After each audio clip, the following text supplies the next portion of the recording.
Começou. Então, vamos lá, então. A nossa aula hoje, nós vamos trabalhar sobre os blocos econômicos na Ásia, Europa e Oceania. Nós vamos trabalhar, principalmente, por que esses países resolveram se unir para fazer um bloco econômico. Nós vamos falar sobre a União Europeia, por que esse bloco deu tão certo e alguns outros não tiveram o mesmo sucesso. Vamos falar sobre a APEC, outro bloco econômico, e outros blocos menores que nós temos também na Ásia. E depois vou falar um pouquinho sobre o Mercosul, mas é coisa rápida. Então, vamos lá. Lá na página 35, tem os blocos econômicos, a criação desses blocos econômicos. Mas, primeira coisa, o porquê da criação desses blocos? Esses blocos eles foram criados, principalmente, alguns antes da Segunda Guerra, e depois, pós-Segunda Guerra, eles ganharam uma maior visibilidade. Por quê? Porque alguns mercados, principalmente os mercados que participaram diretamente da guerra, eles tiveram suas economias afetadas, diretamente ou indiretamente. E eles viam na criação de alguns blocos econômicos, onde alguns países se unissem para alavancar a sua economia, poderia surtir algum efeito, não somente no continente, mas poderia também passar para outros continentes. E lembrando que nesse momento, pós-Segunda Guerra, já estava começando a ter uma disputa ideológica. De um lado, Estados Unidos liderado o capitalismo, e do outro lado, a ex-União Soviética com o socialismo. E para isso não se alastrar para o mundo ou para os outros continentes, alguns países resolveram se unirem para formar um bloco econômico. E esses blocos econômicos, eles vão ter uma série de ligações em comum, como desenvolvimento, e também eles queriam ganhar com importação e exportações de produtos com algumas vantagens. Ou, a grosso modo, sem tarifas, sem taxas. Ou se a taxação desses produtos, que passassem de um lado para o outro da fronteira, tivesse com taxas menores. Porque isso iria facilitar o deslocamento de produtos. E também eles começaram a analisar que esses blocos econômicos seria interessante para o desenvolvimento do continente, não somente do país, mas também do continente como um todo. E nesse período, alguns blocos econômicos eles se espalharam, uns com destaque, outros não com tanto destaque. Aí nós podemos colocar a cereja do bolo desses blocos econômicos é a União Europeia. Então, primeiro que nós vamos trabalhar. A União Europeia, nós podemos dizer que, primeiro, é o bloco mais rico do mundo. Podemos dizer que eles conseguiram fazer tudo o que foi necessário para desenvolver esses países. E podemos colocar a moeda própria, o euro, o Banco Central. Porém, tiveram uma legislação própria. Porém, nem tudo são flores. Por quê? Quando eles resolveram criar esse bloco econômico, ninguém tinha ia colocar no acordo que se algum país quisesse sair desse bloco, o que iria acontecer com ele? Aí o que é que aconteceu? O Reino Unido resolveu sair do bloco. Já começou a dar uma série de problemas, porque não é somente sair.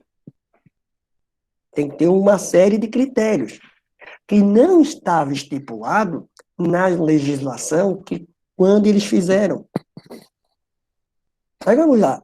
Os blocos econômicos, lá na página 36, eles vão ser classificados, vamos ter 4 classificações, que vai ser a zona de livre comércio, onde o objetivo primordial dos países é eliminar ou diminuir as tarifas.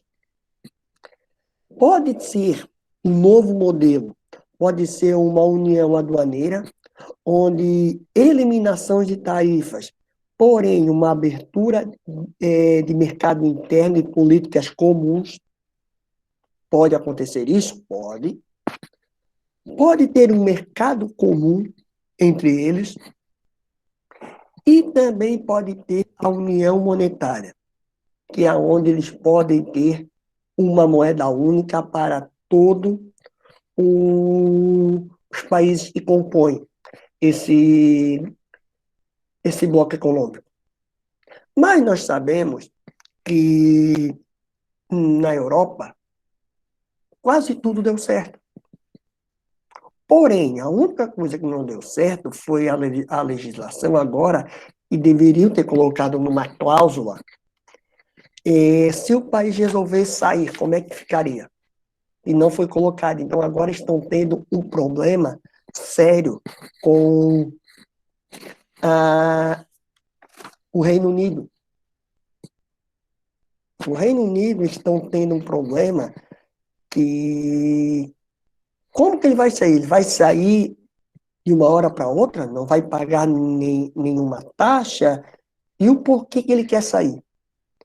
Então, o Reino Unido, ele começou a dar alguns sinais que queria sair desse bloco, onde foi intitulado o chamado Brexit, ou a saída da Grã-Bretanha como um todo, como a ilha, da União Europeia. A União Europeia, a Grã-Bretanha em si, ela tem problemas? Tem. Porém, o maior problema é os países que compõem com ela. Porque se for sair somente a Inglaterra, Escócia, Irlanda, poderia se ficar no Reino Unido, poderia se ficar na União Europeia. Porém, quem lidera essa saída é a Inglaterra. A Inglaterra é o país mais rico da ilha. Então, se a Inglaterra sai, consequentemente, os países também terão que sair. Outro problema, a Inglaterra ela tem uma economia muito desenvolvida. Os outros países não têm uma economia tão rica, tão forte. Outro fator, a moeda. A moeda inglesa é a libra esterlina. A libra vale mais do que o euro e vale mais do que o dólar. A moeda dos outros países não é tão forte. Então, a Inglaterra, nesse processo, ela está pensando mais nela do que nos outros países. E aí já começou a ter uma série de conflitos. Por quê? Os países estão vendo se na hora que eles saírem da União Europeia, eles vão sentir grandes dificuldades na sua economia, nas suas relações com outros países, porque a moeda deles não é tão alta e não é tão forte igual a moeda inglesa. Então, por isso que está tendo um debate tão grande e não se chegou a uma conclusão. E essa conclusão Não é simples de chegar, porque a Inglaterra está pensando exclusivamente nela. Mas vamos lá. Quantos países tem na União Europeia? Na União Europeia nós temos 27 países. Desses 27 países, quando eles começaram a formular o bloco econômico, que deu origem à União Europeia, mas antes já veio outros blocos, era para ser todos os países. Quando nós pensamos, na Europa todos os países são desenvolvidos e todos os países têm a mesma autonomia e têm a mesma força econômica. É verdade isso? Não. Nós sabemos que na Europa, nós temos alguns países, mesmo sendo desenvolvidos, eles não têm a mesma importância do que os países mais ricos. Exemplo, Inglaterra, Alemanha, França. Esses países, eles têm uma força. Agora, se nós compararmos esses países com Portugal, Espanha, Itália, eles não vão ter uma força tão grande, por quê? Porque mesmo eles estando na Europa, economicamente, eles não têm uma força tão grande. E isso fez com que alguns países que entrassem tinham que ter alguns critérios para entrar. Não era somente ser convidados e entrar na União Europeia. Há uma década atrás, mais ou menos, Portugal, Espanha e Itália tiveram sérios problemas econômicos. Por quê? Esses países passaram por uma crise que abalou o mundo, porém, alguns países saíram dessa crise mais rápida e outros não saíram. A Grécia também teve um problema. Aí onde vai aparecer aquela palavrinha que é chamada austeridade, medidas de austeridade, que o Banco Comum Europeu, ele fala para a Grécia assim, ó, como se fosse um banco central. Grécia, Itália, Espanha e Portugal, vocês querem continuar? Vocês vão ter que fazer uma série de medidas de austeridade. Vocês vão ter que cortar dinheiro, investimento em infraestrutura, em educação, em aposentadoria, tudo que vai fazer o país conseguir se desenvolver. Eles têm que começar a fazer cortes. E quando eles começam a fazer cortes, eles não conseguem se desenvolver igualmente, igual os países mais ricos. Aí começa a dar o quê? Mesmo dentro do país, ter desigualdade. E a linha amarelinho são alguns países que estão tentando entrar na União Europeia. Sérvia, Montenegro, Macedônia, Albânia e a Turquia. É simples entrar? Não é tão simples, porque tem uma série de critérios. E esses critérios, muitas vezes, eles são muito rígidos. E o país, ele não vai conseguir cumprir todos os itens. E aí ele não consegue entrar. Esse desenvolvimento, ele vai mostrar para nós que mesmo na Europa, mesmo países ricos, desenvolvidos, eles têm problema. Claro que o problema deles não é tão grande igual aos nossos, igual aos países em desenvolvimento, mas eles têm alguns problemas. E esses problemas, muitas vezes, eles vão ser escancarados economicamente. Eles não vão ter dinheiro, muitas vezes, para investir em tal setor. Eles não vão ter a tecnologia necessária e vão ter que chamar indústrias ou empresas de outros lugares. Então, quando nós temos a União Europeia, esse bloco de países é igual para todo mundo, não é. Dentro do próprio grupo, há alguns países que estão mais desenvolvidos do que outros. E aqui, eu vou mostrar para vocês aqui, o que esses blocos econômicos eles fazem? É uma associação de países que se unem com o objetivo de facilitar as trocas comerciais entre eles. Para tanto, a associação institui, aí é aquilo que eu já falei para vocês, isenção ou cobrança de taxas alfandegárias sobre as mercadorias importadas, políticas comuns de comércio com os blocos. Essas políticas em comuns, eles têm que ser iguais para todos. Eles não podem taxar, por exemplo, um produto da Inglaterra e não taxar o da Alemanha. Ou taxa todos ou não taxa nenhum, não taxa nenhum. Livre circulação de fluxo de capitais e de pessoas do bloco. Isso tem um dos fatores que isso é importante, é essa circulação de fluxo de capitais, dinheiro, de um país para o outro, inclusive pessoas.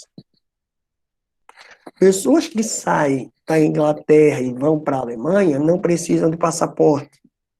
É facilitado esse deslocamento de pessoas. Por quê? Porque aí vai ajudar esses países a ter um desenvolvimento maior. A adoção da moeda única, que é o euro, entre os países que formam. Aí, nós vamos ter o euro, que ele vai estar nos países onde tem aqueles países onde tem o euro, porém, vocês notaram ali, o Reino Unido, ele não está mais verdinho. Só está a Irlanda. Porque nesse daqui, esses países, o Reino Unido, ele já está fora. Eles já estão colocando ele fora. Por quê? Porque ele já está no processo de saída do euro. Ah, professor, então quer dizer, e nós fomos lá para a Inglaterra e a gente queria usar euro, eles não vão aceitar? Não, eles vão aceitar. Mas esse processo já está começando a ter uma maior interação. Já está começando a ser mais real. Por quê? Até um tempo atrás, todo mundo achava que a Inglaterra não iria sair. Não, mas a Inglaterra vai sair. Então, faltam alguns acordos comerciais, mas a Inglaterra ela realmente vai sair. E qual é o medo da Inglaterra sair? O grande problema é, se a Inglaterra sair, outros países podem também não querer mais ficar com o euro como moeda única, pode querer voltar para suas moedas. Então, aí já temos um problema. Não é, não vamos deixar sair. Não, pode deixar sair? Pode. Porém, se a Inglaterra sai e a economia inglesa já é boa, ela tem uma melhora, os outros países também vão querer sair e começa a enfraquecer o bloco econômico. E é isso que a União Europeia não quer. Não quer perder mais, não quer perder países que estão junto ali. E o Brexit foi criado para abreviação para a saída do Reino Unido, que a crise financeira internacional em 2008, que abalou o mundo, começou pelos Estados Unidos e abalou o mundo. A Inglaterra se viu naquele período que era o momento de sair do bloco econômico, porém, ele realizou um referendo em 2016 e decidiu pela saída. Só que a população começou a ver os impactos que isso poderia acontecer. E aí a população volta para tentar reverter, só que a população já tinha dado aval para o primeiro-ministro inglês aceitar a saída. E agora está um problema jurídico. Sai, não sai. A Inglaterra, em 2019, solicitou o adiamento para mais um período. Por quê? Porque tem vários contratos em vigor. Não é somente fechar a porta e sair, eu estou indo embora. Tem vários contratos em vigor e vamos ver como que vai ficar esses contratos. Esses contratos irão ficar como? A Inglaterra vai pagar como? Em libra, em euro, em dólar. Vocês têm uma série de contratos. Então, tem que ver esses contratos, ver como que vai ficar e como que os outros países irão aceitar. Porque os outros países podem não aceitar.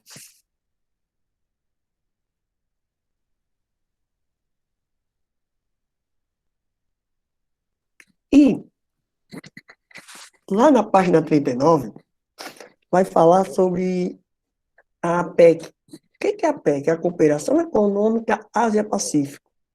E esse também bloco econômico, podemos dizer assim, ou uma cooperação entre eles, vai ter alguns países que estão banhados pelo Oceano Pacífico e não estão somente em um continente. Eles vão estar na América, eles vão estar na Oceania e eles também vão estar na Ásia. E esses blocos, essa cooperação, ela surge em 1993, quando a ex-União Soviética ela deixa de existir. Porém, esse bloco tem grandes dificuldades para se desenvolver, porque é um grupo muito heterogêneo das economias. As economias são muito diferentes. Exemplo, economia americana com a economia do Peru, economia da China com a economia do México. Se nós vamos comparar os produtos, se nós vamos comparar os lucros, nós vamos ter sérios problemas. Outro fator, a moeda de troca. Enquanto na União Europeia nós tínhamos o euro como uma moeda de troca, uma moeda que era igual para todos, aqui nós vamos ter o quê? O dólar. E o dólar para os Estados Unidos, ele tem um valor. O dólar para o México vai ter outro valor. O dólar para o Peru vai ter outro valor. O dólar para a China vai ter outro valor. Então, muitas vezes, essa economia vai ser muito desigual. Professor, mas essa economia é desigual, por que esses países resolveram aceitar, então, estar nessa cooperação? Porque para eles, mais vale eles não estar ganhando tanto, mas pelo menos eles estão negociando produtos. Pelo menos a economia deles está girando. Mesmo, muitas vezes, eles saem perdendo. Mas pelo menos a economia deles não fica estagnada, não fica parada. E aqui nós temos dois países que têm propostas opostas no mercado, que é os Estados Unidos e a China, que faz com que esses blocos ele tenha sérias dificuldades de acordos. Mesmo tendo dois países que estão na liderança de desenvolvimento, eles ainda têm sérias dificuldades em fazer acordos comerciais. Aí aqui, nós temos aqui, foi criado em 93, interesses em torno dos Estados Unidos, China e Japão. Outros países emergentes estão no bloco. E na economia asiática atual, destaca-se o crescimento da importância da China, enquanto o Japão busca se equilibrar após a crise de 2008. A crise de 2008, aquela que começou nos Estados Unidos e entrou pelo mundo, se espalhou pelo mundo, o Japão ainda sente algumas dessas consequências. Não só o Japão, outros países também sentem.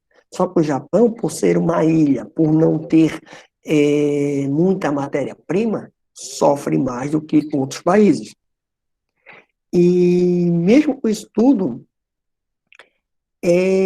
esses países, eles têm um crescimento, só que não era o desejado, não era o crescimento desejado.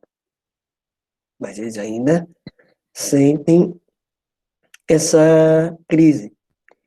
E na página 40, vai falar um pouquinho sobre a China e vai falar um pouquinho também sobre o Japão, que mesmo estes países em 2008 tendo uma crise, eles estão tentando se reequilibrar economicamente, uma parte da população ainda sofre as consequências, como muitos moradores de rua, principalmente no Japão, onde muitos trabalhadores foram demitidos e aí depois não conseguiram mais se recolocar no mercado de trabalho, o índice de desemprego, o índice de violência é pouco, é baixo, mas começa a aparecer. E a economia do Japão ela está crescendo lentamente, mas ainda ela não consegue ainda confrontar com os Estados Unidos e a China. Ela estava vindo numa crescente muito grande, porém, com a crise de 2008, ela não conseguiu ainda se desenvolver, mesmo com importações, mesmo com uma série de investimentos, ela ainda está patinando nesse processo.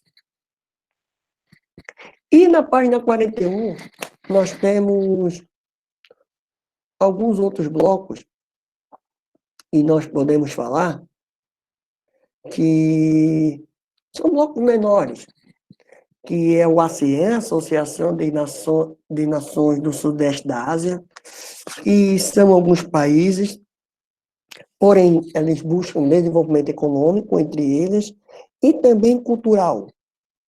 Eles não querem só uma relação econômica, eles também querem uma relação cultural entre eles, e são países relativamente fracos economicamente.